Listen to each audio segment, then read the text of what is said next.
Sawadee krap, I'm JP Mestanza, and it's Wednesday, December 6th. Welcome to Phuket Xtra, brought to you by pdcphuket.com. Just a few days after two men wanted for beating a Grab taxi driver at Bang Tao last weekend surrendered to police, over 200 drivers who provide taxi services on the island via ride-sharing mobile apps gathered at Phuket Provincial Hall today to appeal for fairness. This past Saturday night, a 25-year-old Thai Grab driver was legally trying to pick up tourists who ordered a taxi when he was attacked by two men who both worked as taxi drivers at the queue at Bang Tao Beach. The victim, who suffered wounds to his back and ribs along with a punctured lung in the attack, later filed a complaint with Trengtalay police. Trengtalay police officers went to the scene of the attack to investigate on Monday, but by 10:30 a.m., two men presented themselves to police, with one of them admitting he was the one who had, quote, caused the incident. 48-year-old Kamkon Kanyachari admitted he approached the victim in his car to prevent him from picking up passengers who had ordered a Grab taxi near his taxi queue. He and another man approached the victim carrying pieces of wood and punched and slapped the victim before striking him with the weapons. Police say charges are forthcoming. Meanwhile, the Phuket Land Transport Office has not publicly recognized the attack and issued no statement of what action is to be taken against the metered taxi drivers who admitted to the assault.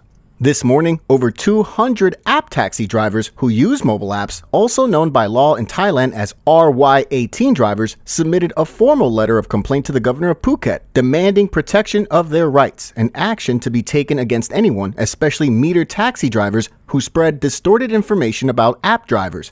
They say that such groups have incited acts of malice against taxi app drivers, including attacks with various weapons. For more, visit thephuket.news.com. The body of a 16-year-old boy who disappeared while swimming in a pond in Mu 8 in Sorn has been recovered. Rescue workers reported recovering the body of Wadut Butleb, a Matayom 3 student, just after 9 p.m. on Tuesday. The search for the teen had lasted several hours after he and his friend, a 10-year-old boy, went swimming at the Bang Maruan pond on Tuesday afternoon. Locals in the area in Sorn noticed he had gone missing at about 3:25 p.m. after one resident jumped in the pond and managed to rescue the younger boy. Once brought ashore, the body of the teenage boy was sent to Vashira Phuket Hospital, where he was identified by his relatives. The medical examiner is now looking to confirm the exact cause of death. For more, visit thephuket.news.com. The Bangkok Post reports that two senior police officers who allowed a German man facing child sex charges in Pattaya to leave the country will face disciplinary and possibly criminal action as concerns mount that tourism in Pattaya could slow down due to the revelations made in a European documentary. DW published a documentary on YouTube about sex tourism in Pattaya, but the content has been blocked in Thailand, according to the Bangkok Post.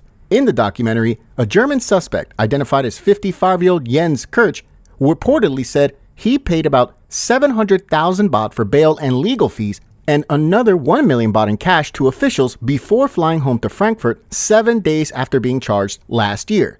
Kaosad newspaper reported that it all started during a raid at a Pattaya nightclub called Cobra Beer Bar in September 2022, in which the owner, a British man, and his Thai wife were arrested for child trafficking. In the documentary, Kirch admitted to having relations with a minor whom he took to his hotel room from that bar and admitted to paying bribes to local police in Pattaya in exchange for his release with no conditions, though police would later say he jumped bail. While the documentary has been blocked here in Thailand, authorities are still investigating the claims. This week, Deputy National Police Chief, Police General Surachat Hakban, stated that the two officers involved in the bribery could face criminal charges if the case proved that they were involved in the bribery.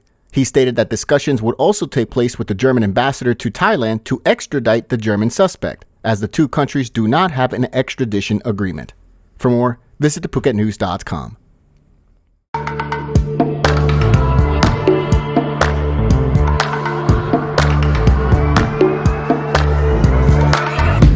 Sure that it'll be easier to clear you from my mind. I wish you fall out from the window, take a bad trip to the ground. Ooh, eating the pleasure, see your pressure just before you break a bone. The construction of a new shopping mall near Ong Sing Pai Road in Phuket Town has prompted vendors at the Fresh Market 2 to file a formal appeal against it, saying it threatens their livelihoods. The vendors submitted their appeal to the Phuket Provincial Ombudsman's Office on Monday. The current plans allow for vendors at the new mall to sell fresh produce, thereby instantly threatening the incomes of the vendors at the long-standing Phuket City Municipality Fresh Market 2. Governor Sapon formally received the request and ordered officials to coordinate with Phuket City Municipality and those responsible for the construction of the mall, including representatives of the Agricultural Market Committee, to come together to find ways to solve the problem. Of note, Phuket City Municipality Fresh Market 2 is located directly across the building that was once home to the original Robinson department store in Phuket, which operated for some 20 years and also sold fresh produce as part of the department store. For more, visit thephuket.news.com. Medical workers in Phuket are once again urging local residents and tourists to help alleviate the seasonal shortage of blood for transfusions at Phuket Regional Blood Center, the Phuket RBC, and Vashida Phuket Hospital, the blood bank there, as well as at the mobile blood bank. As the high tourism season gains momentum, concerns rise about the escalating demand for blood transfusions in Phuket and the surrounding region. Everyone is invited to donate, with Rh-negative donors in the highest demand. The Phuket RBC invites donors to visit various locations across the island throughout December, the schedule for which is now on your screen. Despite the dedication of Thai and foreign Phuket-based donors, they can only donate blood once every 3 months, posing a challenge to meet the needs of local hospitals that provide essential treatment to thousands of tourists and locals. People can also donate at Vashida Phuket Hospital or at the Phuket RBC in Phuket Town. For more, visit thephuket.news.com. Thank you so much for joining us today on Phuket Extra, brought to you by pvcphuket.com. We'll see you again tomorrow. Until then, stay classy, Phuket. Phuket's rapid modernization has made it one of the world's premier holiday destinations. Investors can still buy quality condominiums for as low as $75,000 and luxury properties can go all the way up to 20 million. Condominiums in Phuket are a safe, secure bricks-and-mortar investment offering foreigners freehold ownership.